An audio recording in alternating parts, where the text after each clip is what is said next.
hecho, ha citado a declarar a 68 personas, esto fue ayer, ¿no? El fiscal Castillo, a ver si la jueza Pérez acepta finalmente ya definir el juicio penal, ¿no? Y entre los que ha convocado está usted, coronel. ¿Cómo toma usted este anuncio del fiscal Castillo? Buenos días. Buenos días, Alcides, Andrés y a toda la audiencia. Con beneplácito porque vamos avanzando de a poco. En verdad, quisiéramos que sean mucho más ágiles estas audiencias, pero comprendemos la estela que está detrás del caso Ispol. Usted muy bien lo ha narrado. Esto da para una serie en la cual el lobo de Wall Street nos queda cortos, porque la realidad del caso Ispol es que existe todo este afán de mantener los altos niveles de impunidad. Siempre lo manifestamos que es un claro ejemplo de crimen organizado político, económico, transnacional. Por eso es que en el país hasta el momento no tenemos un solo sentenciado, mientras que con asombro vemos que en Estados Unidos ya existen dos autores confesos de haber recibido sobornos del señor Jorge Cherres Miño. Me refiero a Luis Álvarez Villamar, el exgerente de operaciones del DECEVAL y también integrante de la Bolsa de Valores de Guayaquil de esa época, y a John Luzuriaga, quien era el director de riesgos del ISPOR. Lo que usted narró en la introducción corresponde al desarrollo de la audiencia de evaluación y preparatoria de juicio del caso peculado, por el cual se está juzgando o se pretendería juzgar, porque hasta el momento solo son procesados y acusados 10 personas que en su momento fueron investigados por la Fiscalía General del Estado. El doctor Alex Castillo, sorteando una serie de tropiezos, una serie de alegatos, inclusive de dilatorias que han presentado nuestras contrapartes a través de sus defensas técnicas, ha logrado ya exponer los elementos que encontró durante la investigación en contra de cada uno de los acusados. Bien se narró que existen alrededor de 68 testimonios, pero a eso hay que sumarle los informes periciales, hay que sumarle algo que es fundamental, la asistencia penal internacional de Estados Unidos, que nos remitieron mensajes de chat donde burlona y audazmente Luzuriaga le decía inclusive a Jorge Cherres: "Thanks for fixing my financial life and that de my family", o sea, gracias por arreglar mi vida económica y la de mi familia. O lo peor, que en los últimos días nos logramos enterar de que este sinvergüenza, delincuente de Luzuriaga, abrió una cuenta a nombre de su hijo de 13 años, donde recibía los recursos del ISPOL. Es decir, en el caso ISPOL se ha visto de todo, pero además recordemos que semanas atrás el propio Álvarez, a través de su abogado Paul Petrucci, presentó un escrito a las Cortes norteamericanas donde les pedía una reducción de pena que finalmente se dio, es decir, la información que él facilitó debe haber sido verificada y validada por las Cortes norteamericanas. Pero ¿qué es lo que hay que resaltar? Que él hablaba de que cooperó pese a tener conocimiento que otras personas que intentaron cooperación fueron asesinadas o obtuvieron amenazas de muerte, y también que su participación permitió identificar a otros altos rangos de la Policía Nacional, información que para nosotros es importante para seguir configurando y develando toda esta estela de corrupción que existió al interior del ISPOL con complicidad de los organismos de control de la época. En este pedido que ha hecho el fiscal Castillo, ¿verdad? Para que vayan a declarar 68 personas, en lo que le corresponde a usted, ¿qué nuevos elementos le entregará? Nosotros lo que haremos es ratificar lo que en su momento ya dijimos en la versión, que es muy claro el organizativo que existió para despojarle al ISPOL de aproximadamente 950 millones de dólares, y lo que está en juzgamiento es el tramo de 216 millones de dólares en los denominados bonos con pacto de compra. Sin ser expertos en la materia, pero únicamente revisando lo que dice la normativa, nos encontramos que el ISPOL sí podía realizar la figura del reporto bursátil. Sin embargo, ¿cuáles son las características de este segmento?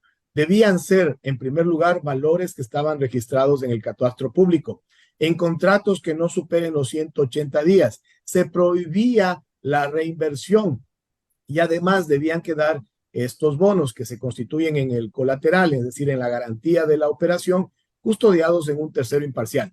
En el caso ISPOL sucedió absolutamente todo lo contrario. En primer lugar, se inventaron la figura del reporto privado, que no existe en la ley. Así lo dice la Superintendencia de Compañías, Valores y Seguros en su informe número 356 del mes de octubre del 2020. Si no existe en la ley, es ilegal. ¿Pero por qué lo hicieron? Para suscribir contratos que superaban los 300, los 700 y hasta los 1000 días. Que cuando venía un vencimiento, lo que hacían es bicicletear. ¿Qué significa eso? Fingían una nueva inversión. El capital, el ISPOL, que lo entregó inicialmente, nunca lo volvió a ver. Pero lo peor es que ni siquiera estaban bien custodiadas las garantías que supuestamente por varios años era el de Ceval el custodio, hasta que en octubre del 2020 el ISPOL recibió el oficio del señor Carlos Carbocox, que era el gerente general, donde le manifestó, la verdad es que el de Cevale no ha sido custodio.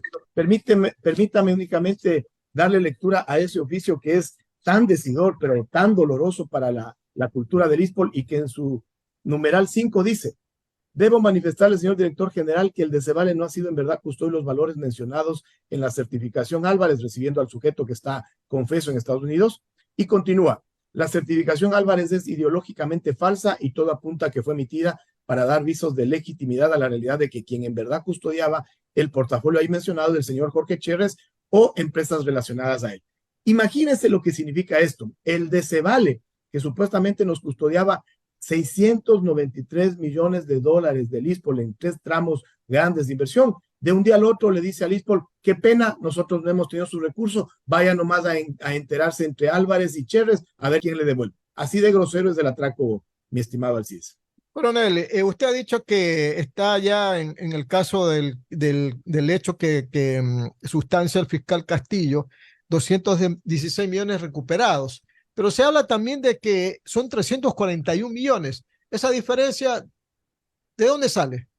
Lo que se ha logrado recuperar realmente son 341 millones de dólares, y de los cuales el monto mayor proviene del remanente, es decir, del sobrante de la mal llamada operación swap, que era por 327 millones, cuyos 300 millones, que eran el colateral que todavía estaba en el Banco Central, fueron recuperados a inicios de este año por una disposición judicial y también por una disposición administrativa de la Superintendencia de Compañías, Valores y Seguros. En el tema de peculado por los 216 millones de dólares no hemos recuperado todavía. Lo que aspiraríamos es que se llame a juicio a los 10 procesados que los ha acusado el doctor Castillo, que en una audiencia de juzgamiento se los determine responsables. De ahí tenemos que esperar la segunda instancia, que es la apelación, inclusive tenemos que esperar la casación, pero aspiraríamos finalmente que una vez sean sentenciados, también dentro de esa sentencia deban ellos reparar a las víctimas, es decir, devolvernos esos recursos que quién sabe dónde los tenga el señor Cherres Miño, pero que eso es el objetivo de más alto alcance. De nada nos sirve tener 20 sentenciados sin seguir recuperando los recursos. De los 341 millones que se dice se ha recuperado, todavía falta recuperar 609. ¿De dónde salen el resto de dinero? Así es, al ISPOL, cuando nos hicimos cargo, logramos identificar un atraco cercano a los 950 millones de dólares, que en líneas generales se dividían de la siguiente manera: 327 millones en la mal llamada operación swap, que le dije ya hemos recuperado el remanente, casi 300 millones de dólares. Este segundo tramo, que es los bonos con pacto de recompra, 216 millones de dólares, donde se ha recuperado muy poquito, que han sido los pagos realizados por Luis Domínguez Viteri fundamentalmente. Un tercer tramo por 162 millones de dólares, que era la supuesta compra de bonos puros, donde no hemos recuperado absolutamente nada. Y luego tenemos montos menores como los fideicomisos, que eran préstamos disfrazados de inversiones por aproximadamente 47 millones de dólares, donde también hemos recuperado una cifra cercana a 15 millones de dólares. La compra de facturas comerciales negociables y de obligaciones de empresas que estaban técnicamente quebradas, y finalmente la adquisición de terrenos improductivos como el de Ambienza en la vía Chongón, como el de Anchamasa en el sur de Quito y el de Mapreco. Todo eso constituye un monto cercano a 950 millones de dólares, de los cuales ya se han recuperado 341 millones de dólares, pero la intención es continuar en esta recuperación. En Estados Unidos tenemos conocimiento que el Safra tiene decomisado 125 millones de dólares. El Citibank Nueva York ha aceptado que posee 21 millones de dólares unilateralmente retenidos y que debería devolvernos. El Safra en su momento también, la FICE Corporation en su momento también tenía 25 millones de dólares del ISPOR y que los terminó entregando al señor Cherres. Y además ya es tarea de nuestros abogados internacionales, el consorcio Expertise Gideon Fisher, que lo contratamos hace meses, la labor de ubicar y de recuperar los otros capitales que nos faltan. Coronel, ¿usted confía que realmente se va a recuperar en los 609 millones? ¿O cree usted que como esto se está dilatando tanto, al final no se va a poder conseguir recuperar todos estos dineros? ¿Y qué va a pasar? ¿Se va a declarar pérdida? Mi estimado Alcides, hace 2 años las preguntas eran mucho más negativas, desalentadoras y complejas. A mí me preguntaban, coronel, ¿y se logrará recuperar algo? Yo le quiero responder con resultados. Hemos recuperado 341 millones de dólares. Esto es un precedente nacional e internacional. Ya quisieran, y estoy convencido que a eso apuntan estas mafias que están detrás del atraco, que nos desmotivemos, que nos desalentemos, que nos cansemos o que demos un paso al costado. No lo vamos a hacer. Yo siempre repito un pensamiento que guió siglos atrás a los espartanos. Ellos no preguntaban cuántos son los enemigos, sino dónde están. Y así lo hemos manifestado al interior del eSport. Es una tarea que hay que hacerla, que hay que recuperar 600 millones de dólares que nos faltan. Yo estoy convencido que con apoyo político, y eso es importante que se resalte, sin apoyo político no se lo podrá conseguir. Mire que de los 8 candidatos presidenciales, solo uno se ha reunido con el sector pasivo y ha manifestado su clara intención de continuar en estas tareas de recuperación. Nosotros tenemos que lograr que los otros 7 candidatos también se refieran al tema eSport. La pregunta que nos nace es, ¿por qué no lo hacen? ¿Por qué no se mencionan en sus campañas el tema eSport? Yo estoy convencido que es por los nexos políticos criminales que esta trama de corrupción tiene al interior del instituto. Pero si no recuperamos, el problema de la pérdida no es solo para el conglomerado policial, pues mi estimado Alcides, esa factura la terminaremos pagando los 18 millones de ecuatorianos. Bueno, Por eso eso es es preguntar, ¿no? importante. Claro, por eso preguntar, ¿no? ¿Por qué? ¿Por qué un simple ciudadano silvestre de la calle que no tiene nada que ver con el tema eSport, de repente por malos manejos y por la zapada, hablemos así de la zapada de muchos, tengamos que pagar nosotros también, que no tenemos ni arte ni parte, tengamos que pagar estos recursos? No puede ser, pues, coronel. Claro, es que esto tiene una lógica. Lo ponen en la Constitución que las pensiones de seguridad social están garantizadas. El momento que no hay recursos en el IES, en el ISFA o en el ISPOL, ¿qué es lo que va a suceder? Que tienen que salir del presupuesto general del Estado que nos atañe a todos los ecuatorianos. Y mire, parte del atraco del ISPOL a que apuntaba. Se dieron todas estas operaciones irregulares, pero en los estados financieros supuestamente todo estaba bien. Pero las nuevas generaciones de policías a partir del 2016 bajaron su nivel de aporte al mismo nivel que tiene la Seguridad Social General, me refiero al IES, en pocos números muy claros. Nosotros aportamos el 23.10% de aporte personal y el Estado aporta el 26%. A partir del 2016, con una reforma legal, esos aportes bajaron al 11.45% de aporte personal y al 9.15% por parte del Estado. ¿A qué se apuntaba?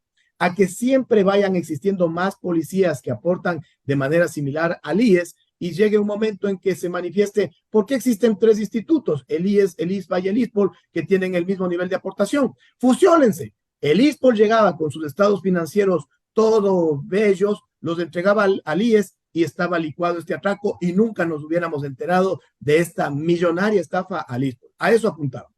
Las 8 de la mañana, 55 minutos, estamos dialogando con el coronel Diego Renato González Peñerrera, director general del ISPOL. Esta entrevista continúa con el ingeniero Andrés Mendoza Paladines. Adelante, ingeniero.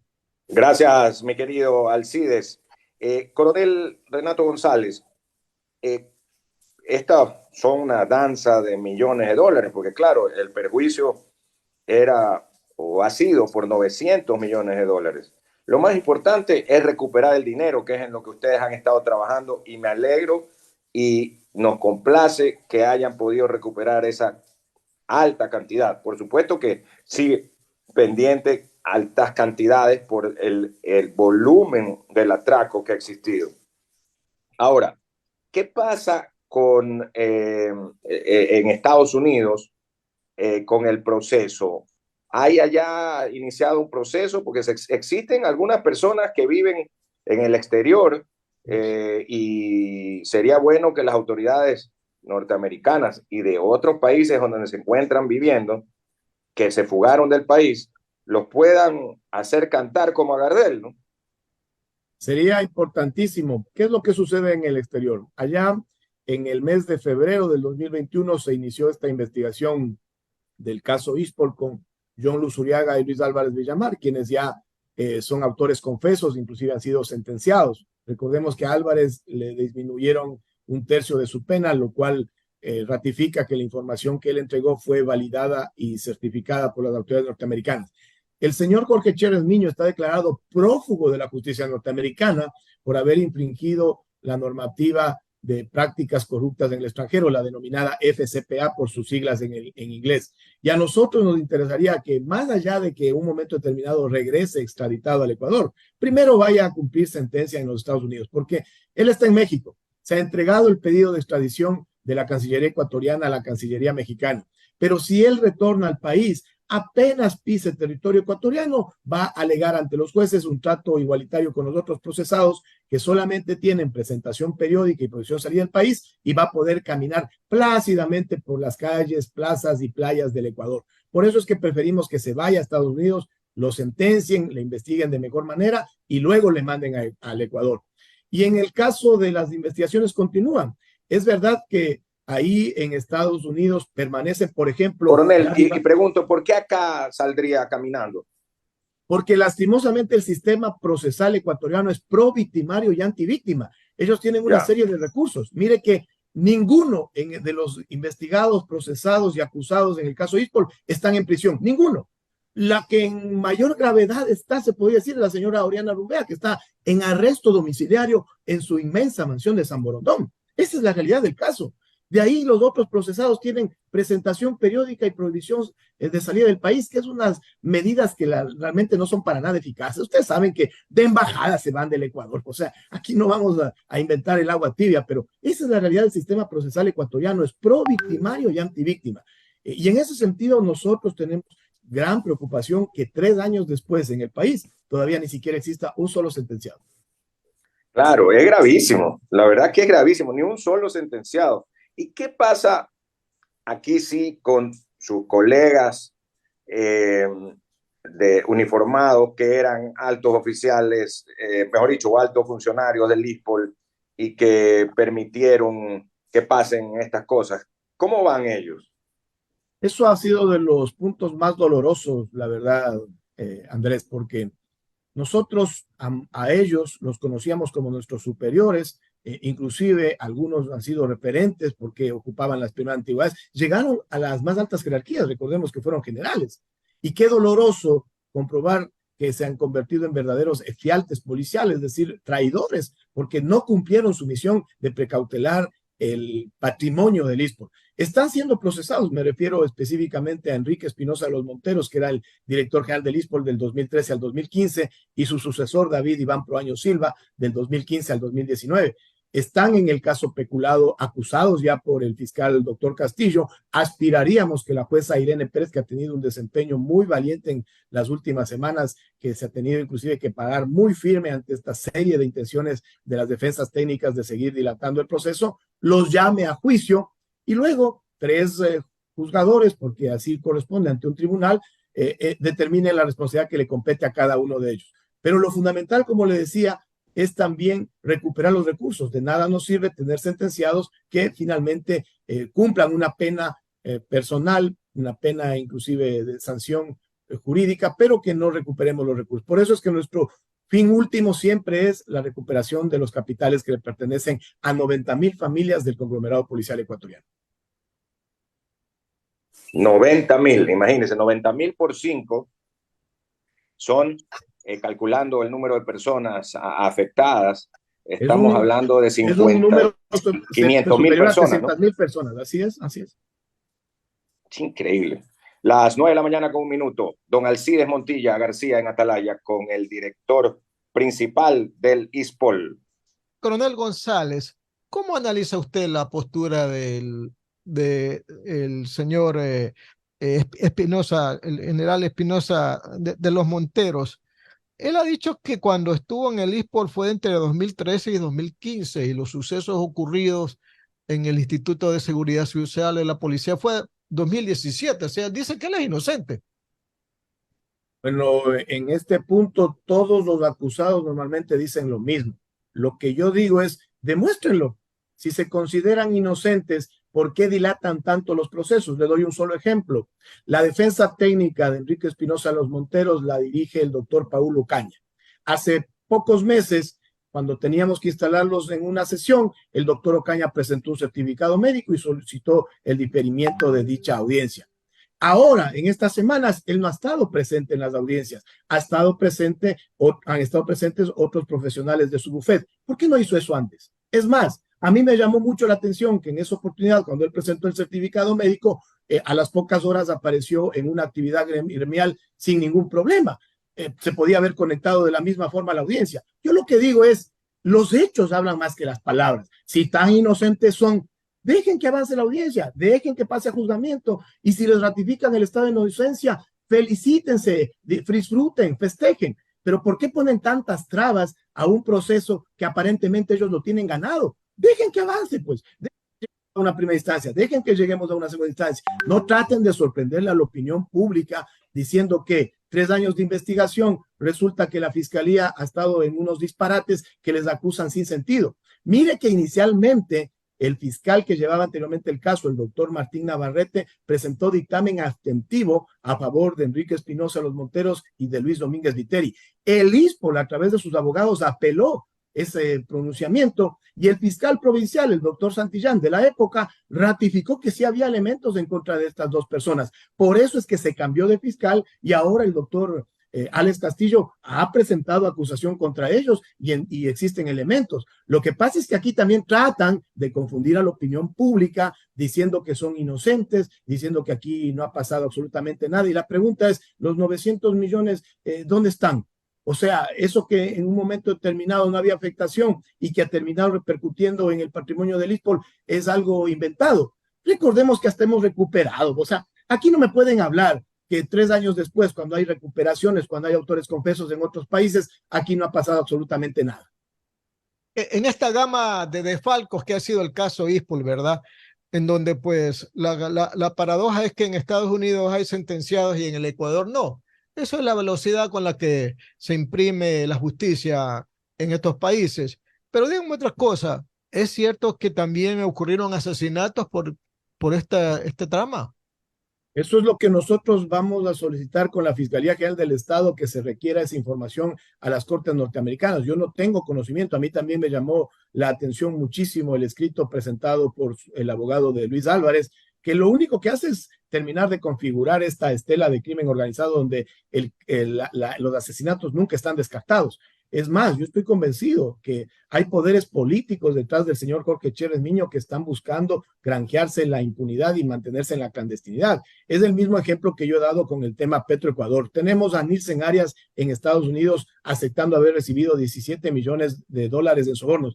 El iluso que piense que Nielsen Arias fue el cerebro central de esa operación tiene que irse directamente al hospital de neurociencias. Aquí existen claras conexiones de los más altos niveles políticos y de mafias que constantemente le están atracando los recursos al pueblo ecuatoriano.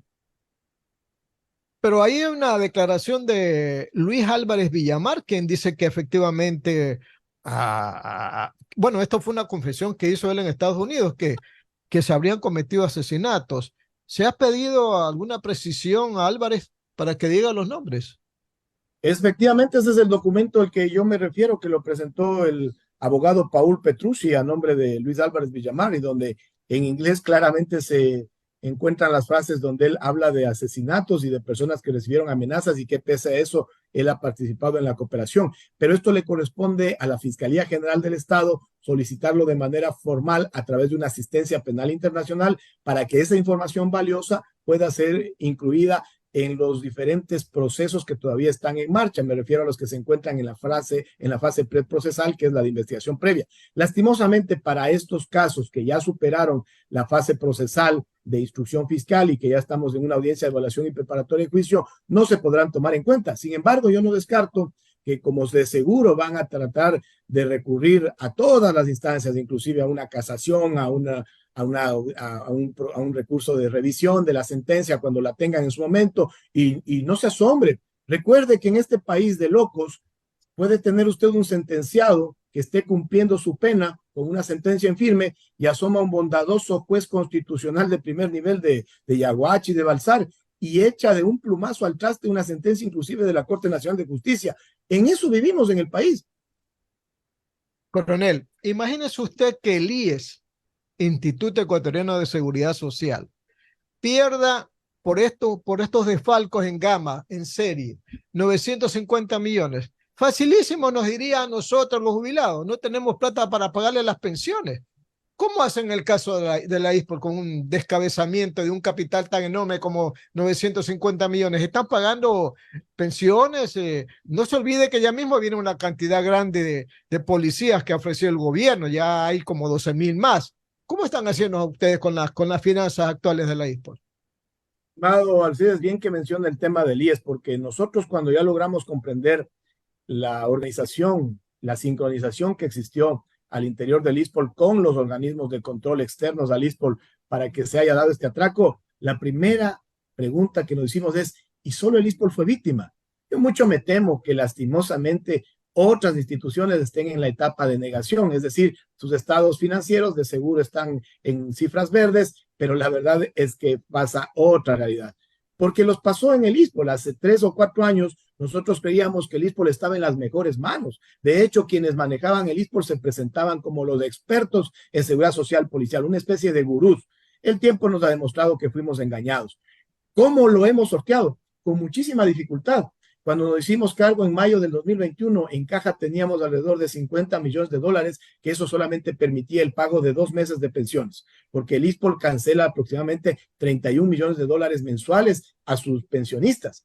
¿Qué nos apoyó? La sensibilidad del gobierno del señor Guillermo Lasso Mendoza, que le dispuso al entonces ministro de Economía, el doctor Simón Cueva, que nos dé una prioridad en la transferencia de los aportes patronales y personales. Eso nos permitió recuperar liquidez para que en meses posteriores aperturemos nuevamente créditos que han llegado a una cifra importante, 600 millones de dólares entregados en casi 42,000 operaciones crediticias a nuestros legítimos propietarios de los recursos, a los asegurados del ISPOL, que además son 600 millones de dólares que han ingresado a dinamizar la economía ecuatoriana, no los 700 millones de dólares que el señor Chérez, quién sabe dónde los tiene. ¿Qué debemos hacer en el futuro? Estamos tomando medidas preventivas para que esto no vuelva a suceder. De hecho, hemos implementado la norma ISO 37001 antisobornos y la 37301 de cumplimiento, siendo la primera institución pública o privada de Sudamérica que tiene las dos normas implementadas de manera simultánea. Además, hemos automatizado el área de riesgos y de inversiones. Se creó la unidad de cumplimiento. Estamos ya por crear el Departamento de Auditoría Interna. Ninguna medida no nos va a garantizar que esto no vuelva a ocurrir, pero tenemos que disminuir el riesgo. El riesgo cero no existe. Sin embargo, es importante también reforzar la parte axiológica. El día lunes van a empezar absolutamente todos los integrantes del ISPOL, con el director general a la cabeza, el curso de ética que lo facilita la Secretaría Anticorrupción de la Presidencia de la República. Nada es suficiente, pero por lo menos estamos haciendo lo que en su momento debían haber hecho nuestros antecesores, integrarnos inclusive con los organismos internacionales de seguridad social que tienen buenas prácticas de controles, de accountability y de fortalecimiento del gobierno corporativo. O sea, estamos pensando que en el futuro inmediato los dineros o recursos pocos que le queden a la ISPOL no van a ser invertidos en casa de valores, tendrán que ser invertidos tal vez en un operador de bolsa propio ustedes, ¿no? Parte de las irregularidades que se cometieron. El artículo 37 de la Ley de Mercado de Valores claramente dispone que las instituciones públicas solo podemos realizar inversiones a través del sistema bursátil. Por eso es que se inventaron esta figura del reporto privado que no existe y que desde ahí ya es ilegal todo lo que hicieron. ¿Qué garantizamos nosotros en la actual administración y esperamos que así suceda en las futuras? Que se haga el análisis básico de riesgos. La primera medida es diversificar las inversiones. Nosotros preferimos aportar a empresas nacionales, a medianas y pequeñas empresas y también a las grandes con montos de 2, 3 millones de dólares que van a la par de la política de límites de riesgo que hemos instaurado en el ISPOL, pero dar esos recursos para que se dinamicen esos emprendimientos. Contrario a lo que hicieron acá, pues de un plumazo le dieron 700 millones de dólares a un sujeto de la talla moral de Jorge Chérez Miño, que ahí están los resultados. Hasta ahora no nos devuelven.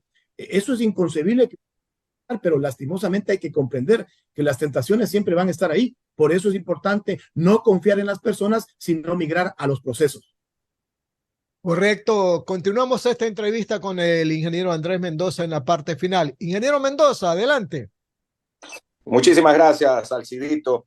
Estamos con la imagen a propósito de la rotonda de Guayaquil, el saludo de Bolívar y San Martín, que a propósito se dio justamente por estas fechas, hace 201 años, 201 años, porque fue en 1822, luego de la batalla del Pichincha, se dio, que fue el 24 de mayo, luego se dio en el mes de julio, me entiendo, el 21 o 22, ya lo vamos a confirmar, la reunión de Bolívar y San Martín, y estamos con esa imagen por las fiestas de Guayaquil.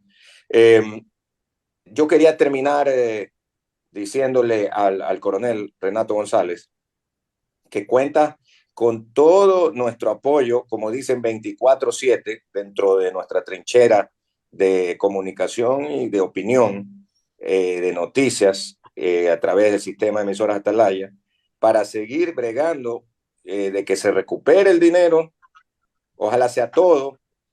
En el caso de la mega estafa que ha habido en el ISPOL, yo decía que las grandes estafas que ha habido en Estados Unidos, por ejemplo la del señor Madoff, que está preso de por vida, y otras más, no han llegado a estos volúmenes tan increíbles en un país pequeño como el Ecuador.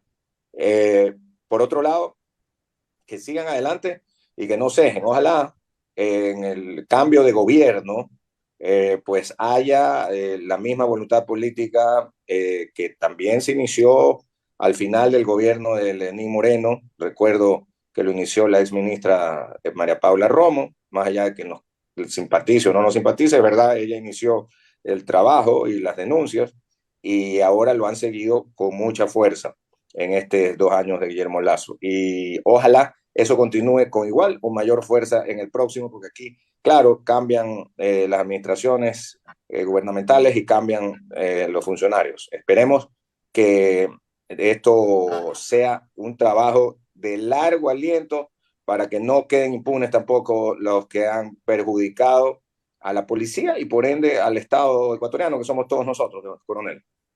Sí, muchas gracias, Andrés, y acotando igual la referencia que usted hizo a esta gran, hermosa imagen de la rotonda del Malecón de Guayaquil. Fue el 22 de julio de 1822 en que el libertador Simón Bolívar llegó a Guayaquil de su viaje desde las laderas del Pichincha. Y el 26 de julio se dio el encuentro cuando atracó el barco que traía al libertador San Martín. Cuánta nostalgia nos trae esa serie de decisiones de estos verdaderos patriotas que inclusive a expensas de su propia integridad personal, de sus recursos, porque recordemos que a partir de ese encuentro se definió quien finalmente selle la libertad en la parte andina, sea el libertador Bolívar, y en su caso San Martín entregó parte de su ejército para que sea comandado por el venezolano. Pero San Martín, ¿qué hizo? Se retiró hacia Mendoza y luego inclusive sus últimos años los pasó en París. Esa grandeza, esa heroicidad, esa trascendencia, qué pena que se haya perdido con los años. Y el Ecuador, este Ecuador hermoso, porque he recorrido varias veces la latitud ecuatoriana, que tiene esa gente humilde, tenemos que estar siempre refiriéndonos a estos casos de atracos. La historia económica ecuatoriana nos habla de que una vez por década los mismos poderes fácticos de siempre le atracan al humilde pueblo ecuatoriano. ¿Qué viene de adelante? Lo que usted manifestó, esperar que en la campaña política se refieran al tema ISPOL. Yo veo que no lo están dando la importancia que corresponde. Aspiremos que en las próximas semanas ocurra, pero sobre todo que el nuevo primer mandatario tome la posta. El señor Guillermo Lasso Mendoza en el tema ISPOL les deja la vara alta, una recuperación cercana a 341 millones de dólares. La pregunta, la intención y la atención del conglomerado policial debe estar en que el nuevo mandatario, ¿cuánto va a contribuir para que sigamos recuperando? Así es, mi estimado coronel. Estos patriotas como Bolívar y San Martín morían por sus países, ahora se mueren de risa. Ahora se mueren de risa. Y sabe que la historia nos habla que lastimosamente los pueblos somos bien ingratos. La vida final de Bolívar, que falleció en diciembre de 1830 en Santa Marta, y la vida final de San Martín, que tuvo un poco más extensa la existencia, siempre terminaron en el olvido, en la indolencia y inclusive a veces en el rechazo. Pero ese es el precio que hay que pagar cuando se piensa en el bien común. Tiene toda la razón. Así fue, así fue. Y gracias por precisar la fecha, ¿no? El 21, la llegada de Bolívar a Guayaquil, se adelantó unos días, es decir, una fecha como hoy, y el 26 ya la reunión con el general San Martín. Y yendo al tema del ISPOL, creo que es importante, Alcidito, en las entrevistas, así como le estamos puntualizando a los candidatos, hablar del IES, hablar sobre el caso del ISPOL, ¿no le parece? Claro que sí, nos comprometemos, coronel Renato González, a que los candidatos presidenciales que vengan por esta radio le vamos a preguntar sobre este tema. Descuide que lo vamos a hacer. Muchas gracias, Alcides, muchas gracias, Andrés, y un dato nada más suelto para el cierre. Fue tan estratégica la anticipación de Bolívar de llegar días antes a Guayaquil, que se habla, estaba en controversia si Guayaquil debía integrar la Gran Colombia o unirse a Perú. Pero como él ya llegó antes, cuando San Martín desembarca, Bolívar le lanza una frase y le dice: bienvenido, hermano, a suelo colombiano. Y con eso se dirimió a quienes iban a pertenecer. Le ganó la partida de antemano, ¿no? Increíble, estratégico, increíble. Vamos a ir a la pausa comercial y volvemos.